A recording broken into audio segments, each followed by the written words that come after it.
Hello दोस्तों। Hello students. English कैसे जल्दी और सही सीखें, फ्री कोर्स। मैं एसएस गौतम सीधे आपसे काम की बात करता हूँ। आगे बढ़ते हैं। हमने और हमारी टीम ने बहुत ही रिसर्च करके फ्री कोर्स तैयार किया है, जिसमें फ्री में इंग्लिश का रोड मैप देने की कोशिश की है। हमने रिसर्च करके 5 वीडियोस बनाए हैं, जो बहुत इंपॉर्टेंट पॉइंट्स थे उनके अलग अलग सेगमेंट करके हमने वीडियोस बनाए हैं बड़े ही मनोवैज्ञानिक तरीके से। और हमारा हमारा पूरा प्रयास है कि हम आपको विश्व का best free English learning road map दें। हमारा मतलब कहने का ये है कि हम आपको एक तरीका, एक साइकोलॉजिकल तरीका, एक मनोवैज्ञानिक तरीका, जिससे आप जल्दी से जल्दी और अच्छे तरीके से इंग्लिश सीख सकते हैं, वह हमारा उद्देश्य है। सीधे आगे बढ़ते हैं। मैंने पहले वीडियोस में भी कहा है कि अगर आप इंग्लिश सही में सीखना चाहते हैं तो मैं आपको सीधी, सरल और समझने लायक सरल हिंदी में सरल इंग्लिश को सिखाने की कोशिश करूंगा। आगे आते हैं। अब हमारा वीडियो क्रमांक 3 का मुख्य भाग आरंभ होता है। सबसे पहले हम बात करते हैं डिक्शनरी। डिक्शनरी मतलब शब्दकोश। शब्दकोश मतलब अपने आप में एक गागर में सागर। मतलब इतना बड़ा सब्जेक्ट कि इंग्लिश पूरी की पूरी शब्दकोश में समाहित रहती है। और शब्दकोश आपने देखा, डिक्शनरी बहुत मोटी होती है, बहुत बड़ी होती है। और हमको कोई भी चीज़ का रेफरेंस लेना है, किसी भी चीज़ को समझना है, किसी भी चीज़ को जानना है, कहीं मीनिंग समझ में नहीं आ रही है, तो हम डेफिनेटली शब्दकोश या डिक्शनरी की तरफ जाते हैं। तो अब आपको इंग्लिश सीखने के लिए सबसे पहले तो डिक्शनरी को पढ़ने की आदत डालना पड़ेगा। इससे आपको बहुत लाभ होगा, क्योंकि शब्दकोश का अच्छा ज्ञान ही आपको इंग्लिश का बहुत अच्छा जानकार बनाएगा। अभी मैं आगे इसको और सरल भाषा में अच्छे तरीके से आपको समझाने की कोशिश करूंगा।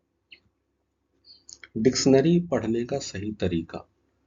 अब डिक्शनरी पढ़ने का सबसे सही तरीका क्या होता है? सबसे सही तरीका है कि जब भी आप डिक्शनरी पढ़ते हैं तो उसको अंडरलाइन कीजिए। जो भी शब्द आप जब जैसे ही आप डिक्शनरी खोलेंगे, मान के चलिए आपने ए खोला, ए अल्फ़ाबेट खोला, तो ए से शुरू होने वाले, फिर ए डबल ए से शुरू होने वाले, फिर ए ई से शुरू होने वाले, फिर ए डी से शुरू होने वाले, फिर ए बी सी डी, ऐसे करके आपसे वर्ड्स डिक्शनरी में आना शुरू होंगे। तो आपको क्या करना है? सबसे पहले आपको सीखना है, जो जो वर्ड्स आपको समझ में आ रहे हैं इजीली, आपने डिक्शनरी उठाई, आपको जो जो शब्द इजीली समझ में आ रहे हैं उसको आप हाईलाइट करिए या अंडरलाइन करिए या मार्किंग करिए, पेंसिल लगाइए या रेड से गोला कर दीजिए कि मेरे को ये बनता है। और इस तरीके को आप रेगुलर चालू कर दीजिए। डिक्शनरी पढ़ने का सबसे सही और सबसे सरल तरीका यही है। और आगे बढ़ते हैं। डिक्शनरी को आप जब अंडरलाइन करके पढ़ेंगे, मार्किंग करके पढ़ेंगे, तो आपको बहुत सारे वर्ड्स, सैकड़ों वर्ड्स आपको हर दूसरे तीसरे दिन ऑटोमेटिक याद होना शुरू हो जाएंगे।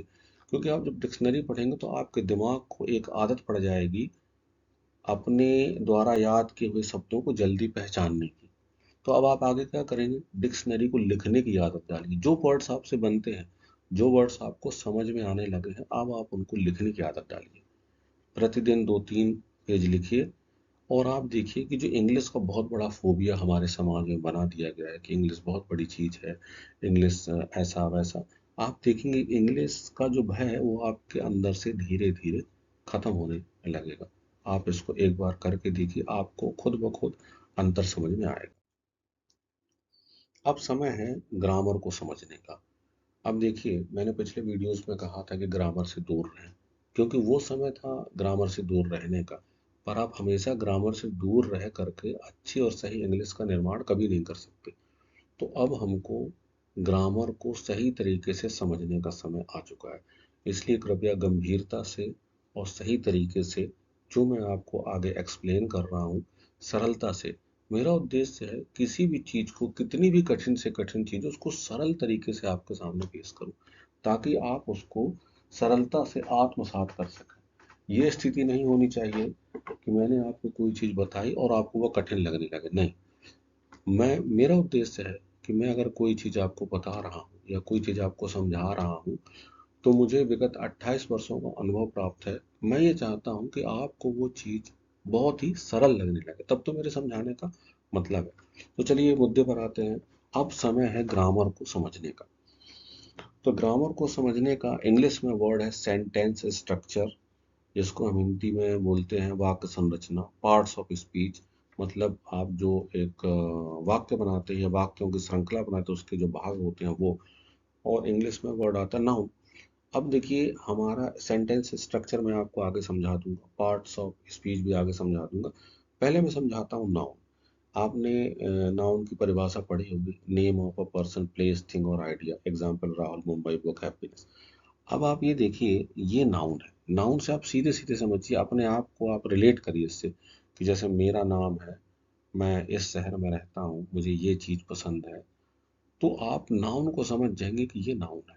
नाउन को ऐसे रटिए मत, नाउन को समझिए। और नाउन को सब समझने का सबसे आसान तरीका, नाउन मैं हूँ, मेरा नाम राहुल है, मेरा नाम गौतम है, आपका नाम जो भी है, राकेश है, राजू है, संतोष है, मोहन है, जो भी है।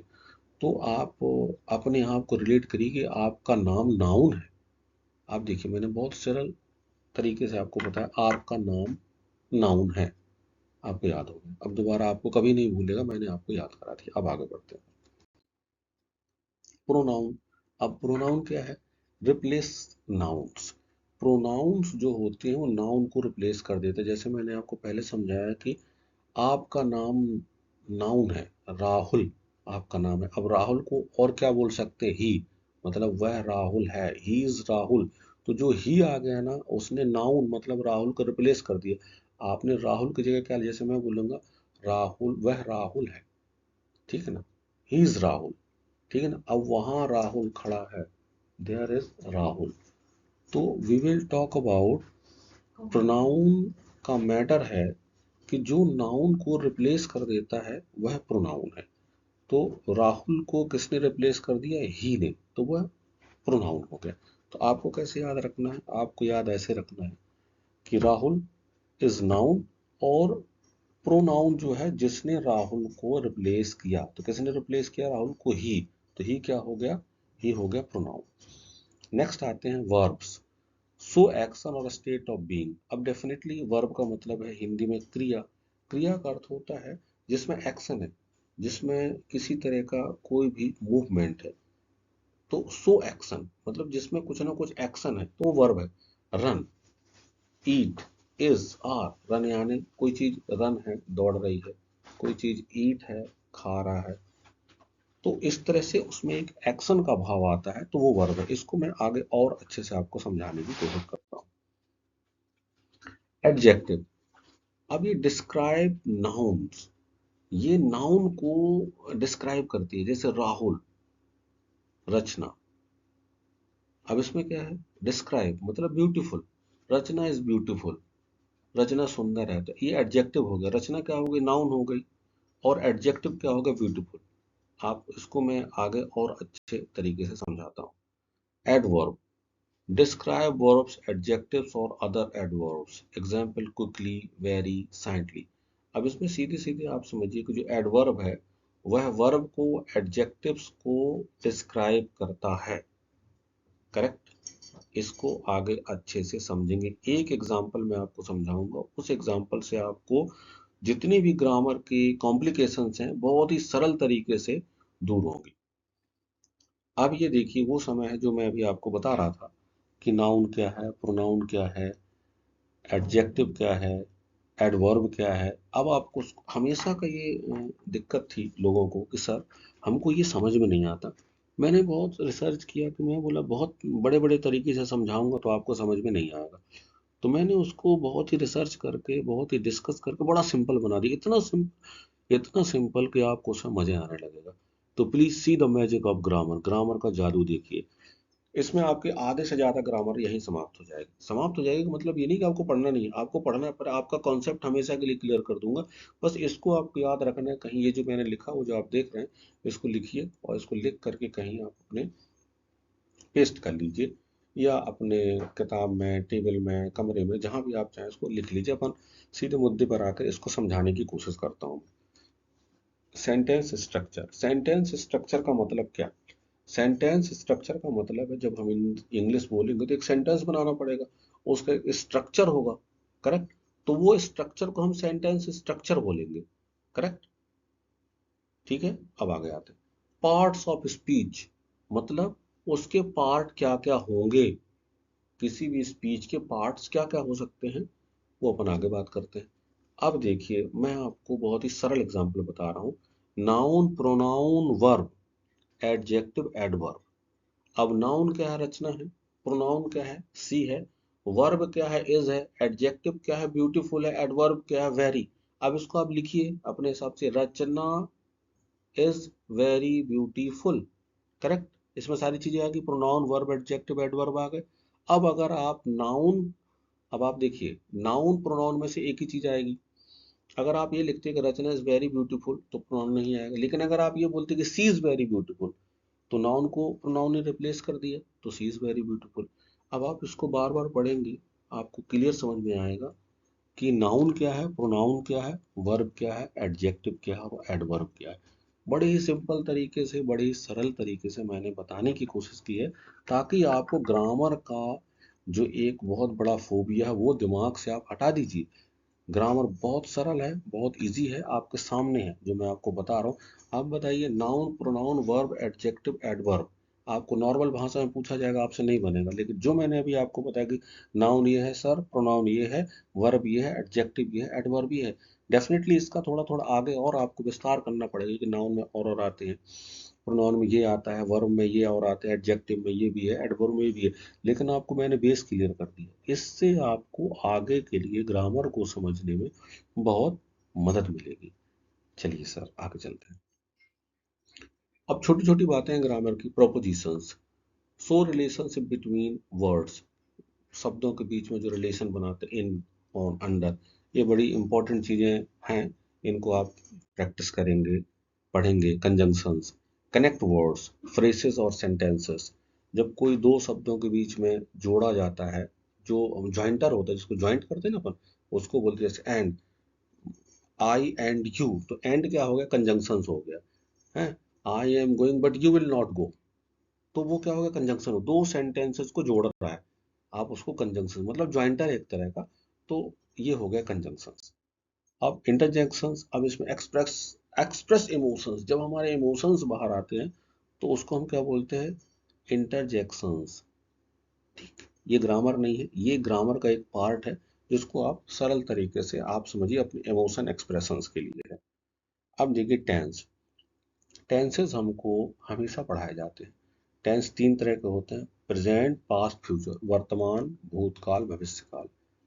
ठीक है, जब आप पढ़ेंगे, थोड़ा थोड़ा प्रैक्टिस करेंगे, तो आपको तीनों काल जैसे कि उनके शब्दों से समझ में आता है, क्योंकि ये इतनी कठिन चीज नहीं है जिसको कि समझाया जाए। लेकिन फिर भी आप इसको साधारण भाषा में समझिए कि प्रेजेंट टेंस मतलब जो चल रहा है, पास्ट टेंस जो गुजर गया, फ्यूचर जो आएगा। इसमें सबसे इंपॉर्टेंट था ग्रामर का वो पार्ट जो मैंने आपको अभी सिंपल करके समझाया, आर्टिकल। अब आर्टिकल्स जो होते हैं, जैसे डेफिनेट आर्टिकल, अब डेफिनेट आर्टिकल को समझिए आप और इनडेफिनेट आर्टिकल को समझिए, बहुत ही मजेदार है। डेफिनेट आर्टिकल मतलब यूज्ड फॉर स्पेसिफिक नाउन्स। अब जैसे नाउन, नाउन जैसे मान के चलिए, व्हाट इज नाउन, अभी मैंने आपको बताया, the name of a person, place, thing और आइडिया इज कॉल्ड नाउन। तो इसमें क्या है, आप एग्जाम्पल लिखिए, द ताजमहल इज ब्यूटीफुल। इसमें क्या बता रहा है वो, कि ताजमहल ब्यूटीफुल है, बिल्कुल क्लियर बता रहा है। नाउन क्या है इसमें, ताजमहल, ब्यूटीफुल, ये डेफिनेट आर्टिकल है, इसमें दा लगाया जा रहा है, दा, correct. The used for specific nouns, मतलब जो नाउन स्पेसिफाइड है उनके पीछे दा लगाया जाता है, तो उसको बोला जाता है डेफिनेट आर्टिकल। और इनडेफिनेट आर्टिकल्स क्या हो गए, जैसे a an, used for non specific noun, जैसे a book, an apple. Clear है आप, तो आपको इसमें दो चीज याद रखना है, डेफिनेट और इनडेफिनेट। डेफिनेट में आपको याद रखना है स्पेसिफिक नाउन्स, और इनडेफिनेट में आपको याद रखना है non specific nouns. Singular and plural, अब देखिए, सिंगुलर सिंगुलर एंड प्लूरल में रूल्स होते हैं, नॉर्मल रूल्स होते हैं। जैसे सिंगुलर का मतलब है ये एक चीज को बताता है, प्लूरल का मतलब है यह एक से अधिक चीजों को बताता है। जैसे एग्जाम्पल के लिए, सिंगुलर का एग्जाम्पल है एक वचन, बहुवचन हम हिंदी में बोलते हैं, तो एक वचन क्या हो गया, कैट, बिल्ली, एक वचन हो गया। कैट्स, बिल्लियां, बहुवचन हो गया। इंग्लिश में हमने उसको सिंगुलर बोल दिया और हिंदी में हमने एक वचन बोल दिया। इंग्लिश में हमने उसको प्लूरल बोल दिया और हिंदी में हमने क्या बोल दिया उसको, बहुवचन। सरल है, बहुत कंफ्यूज होने की या बहुत हैवी दिमाग में लोड लेने की आवश्यकता नहीं है इसके लिए। आप सिंपल याद रखें कि एक वचन मतलब एक चीज, बहुवचन बहुवचन मतलब एक से अधिक चीज। अब इंग्लिश में इसके रूल्स होते हैं। इंग्लिश में कैसे कर सकते हैं आप, कि जैसे देखिए आप, इंग्लिश में एस, ई एस, मुख्यतः यही दो चीजें होती हैं जो सिंगुलर और प्लूरल का निर्माण करती है। जैसे एस, कोई चीज, एक चीज उसमें एस जोड़ेंगे तो वो क्या हो जाएगा, बहुवचन हो जाएगा। उदाहरण के लिए बुक से बुक्स एस जुड़ गए। अब बॉक्स में एस नहीं जुड़ेगा, बॉक्स में ई एस जुड़ेगा। करेक्ट। इसी तरह से मैन में जब हम उसको प्लूरल बनाएंगे तो मैन, एक मैन आदमी, अब बहुत सारे आदमी तो एम ई एन होगा। चाइल्ड मतलब एक बच्चा, चिल्ड्रन मतलब बहुत सारे बच्चे। अब इसमें आप बोलेंगे सर एस ई एस, ये प्रैक्टिस का मैटर है। आपको उसको प्रैक्टिस करना पड़ेगा, आपको उसको ध्यान रखना पड़ेगा कि एस कहाँ जुड़ेगा और ई एस कहाँ आएगा, ई कहाँ आएगा। ये पूरी, ये जो पूरा प्लूरल और सिंगुलर का मैटर है, ये पूरी तरह से प्रैक्टिस पर डिपेंड करता है। Subject verb agreement. अब देखिए आप कि इसमें बहुत ही सिंपल है। Singular subject singular verb, plural subject plural verb. कैसे, ही सिंगुलर है, रन्स दौड़ता है, simple. Singular subject singular verb आ गया इसमें। प्लूरल सब्जेक्ट मतलब दे, मतलब प्लूरल है, एक से अधिक लोग हैं तो उसमें प्लूरल वर्ब आएगा। आप इसका एक ही फॉर्मूला है, आप याद रखिए, सिंगुलर सब्जेक्ट जो भी होगा उसमें सिंगुलर वर्ब आ जाएगा और जो भी प्लूरल सब्जेक्ट होगा उसमें प्लूरल वर्ब आएगा। अब प्रोपोजिशंस बात करते हैं, कॉमन प्रोपोजिशन। अब देखिए, ये जो कॉमन प्रोपोजिशंस हैं, जैसे टाइम के लिए होता है एट, ऑन, इन। अब देखिए, अब एग्जांपल देखिए, एट 5 PM ऑन मंडे इन जुलाई, जो बिल्कुल स्पेसिफाइड है, क्लियर के साथ, 4 बजे, करेक्ट। तो आप एट 5 PM, डे आ गया थोड़ा लार्ज हो, ऑन मंडे थोड़ा और लार्ज हो गया सर, महीने की बात, इन जुलाई। इसी तरह प्लेस है, in, on, under, beside. Commonly confused words होते हैं। अच्छा, थोड़ा सा इसको अपन देखते समय मजा आएगा। इंग्लिश का देखिए, हमने देयर भी पढ़ा हो, देयर दोनों जगह देयर लिखा हुआ, योर दोनों जगह लिखा हुआ, इट्स दोनों जगह लिखा हुआ, लेकिन अर्थ दोनों के अलग है। तो ये पूरी तरह से डिपेंड करता है प्रैक्टिस पर। जैसे देयर, THEIR, देयर, अब वहाँ THERE, ये अलग है। देयर यानी उनका, THERE देयर यानी यह, करेक्ट। यूर मतलब तुम, आपका या तुम्हारा। यू आर मतलब आप हो। तो ये जो कॉमनली कंफ्यूज वर्ड्स हैं, ये मैंने इसलिए लिखे हैं ताकि आप इनमें कंफ्यूज मत होइए। ये प्रैक्टिस से आएंगे। आपको बेसिकली आपका उच्चारण एक जैसा हो सकता है पर इनकी स्पेलिंग्स अलग रहेगी। पंचुएशन, जैसे हम हिंदी में बोलते फुल स्टॉप, पूर्ण विराम। सेंटेंस का समापन हो गया, हमने फुल स्टॉप लगा दिया। Comma, separate items in list और क्लॉज, मतलब सेंटेंस का पूरी तरह से विराम नहीं हुआ तो हमने कॉमा लगा दिया। एपोस्ट्रोफी। अब सोज पोजेशन और contraction, example Rahul's book, it's raining. अब इसमें क्या होता है कि जैसे हम का के की लगाते हैं ना, कि राहुल की किताब, तो हम ऐसा भी लिख सकते हैं द बुक ऑफ राहुल और अ बुक ऑफ राहुल। लेकिन इसमें जब एस्ट्रॉपी लगा देते हैं तो उसमें क्या बोलते हैं, राहुल्स, तो उसका अर्थ सेम होता है। Practice depends on practice. Vocabulary and pronunciation. अब शब्दकोश बिल्डिंग करने के लिए आपको, इसमें मैंने लिखा 5-10 न्यू वर्ड्स रोज सीखिए, पर इससे काम नहीं चलेगा। आपको 50-100 शब्द कम से कम रोज सीखने पड़ेंगे। Practice correct pronunciation as English words may not sound as they are spelled. No as pronounced no. आप देखिए, ये सीधी बात है जो मैं कहने की कोशिश कर रहा हूँ कि इंग्लिश जो भाषा है उसमें जो लिखा जाता है वही नहीं पढ़ा जाता। जैसे आप देखिए, इसमें लिखा है KNO, लेकिन पढ़े तो, अब लिखा क्नो है, क्नो, पर पढ़ेंगे क्या, नो, करेक्ट। उसी तरह से English is a matter of practice. English learning is a fully matter of practice. आपका इसमें प्रैक्टिस होना बहुत जरूरी है। तभी इंग्लिश की बहुत सारी चीजें हैं जो आपके तर्क के परे है कि सर वो क्नो लिखा है तो नो क्यों पढ़े उसको। अरे भाई पढ़ना है, यही इंग्लिश है। अब मैं इससे ज़्यादा क्या बोल सकता हूँ। चलिए प्लीज़ आगे चलते हैं। देखिए, ग्रामर की डेली प्रैक्टिस करें तभी सही इंग्लिश बनेगी। मैं जो आपसे बोल रहा हूँ, ग्रामर एक ऐसा सब्जेक्ट है, इसको सही तरीके से रोज प्रैक्टिस करना पड़ेगा। अगर आप बिगनर हैं, आप इंग्लिश सीखना चाहते हैं, तो जो मैंने वीडियो 1 में समझाया उसको आप बेस बनाइए। वीडियो 2 में समझाया उसको आप एक सीढ़ी आगे चलिए, जो वीडियो 3 है उसके बाद इसको इम्प्लीमेंट कीजिए आप। और ग्रामर की डेली प्रैक्टिस करें। वीडियो 3 के 2 पॉइंट्स बहुत महत्वपूर्ण है। पहला पॉइंट है डिक्शनरी, दूसरा पॉइंट है ग्रामर। तो डिक्शनरी के लिए मैंने आपको तरीका बताया, और ग्रामर के लिए भी तरीका यही है कि आपको इसकी डेली प्रैक्टिस करना पड़ेगा। ग्रामर पढ़ने का सही तरीका। ग्रामर पढ़ने का सही तरीका क्या है? ग्रामर पढ़ने का सही तरीका है जो मैंने अभी आपको एक्सप्लेन किया था, वो ग्रामर पढ़ने का सही तरीका है। उसी तरीके से आप ग्रामर को सही तरीके से पढ़ भी सकते हैं और समझ भी सकते हैं।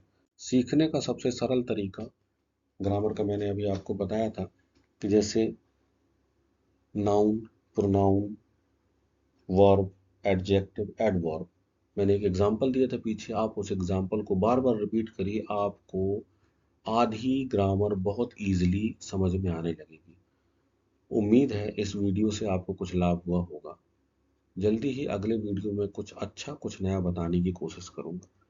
पर वीडियो समाप्त करने के पहले मैं एक बात बड़ी विनम्रता से कहना चाहूँगा कि कोई भी काम आप करते हैं इंग्लिश सीखने का, इंग्लिश एक भाषा है जो इंटरनेशनल लैंग्वेज है, इसलिए इसको बड़ी गंभीरता से सीखिए।